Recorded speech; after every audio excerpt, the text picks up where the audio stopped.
Kama unaona hizi alama kwenye simu yako, kijani, nyekundu na orange kama hivi inavyoonekana hapa chini, basi ina maana kwamba simu yako ipo hacked.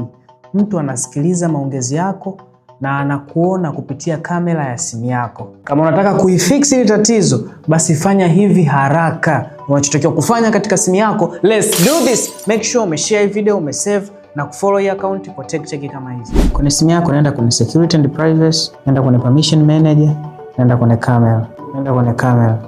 Hapo utaona application zote ambazo umezipa access ya kukusikiliza na kukuangalia kupitia kamera yako. Kwa hiyo kama zote hizi hauzitambui, ili uwe salama zisiendelee kukusikiliza na kukuangalia kupitia kamera yako, bonyeza application husika kama hivi, alafu bonyeza do not allow. Zote fanya hivyo kwa application zote ili uwe salama, usije kuvujisha connection bure, maisha yako kwa katika hatari.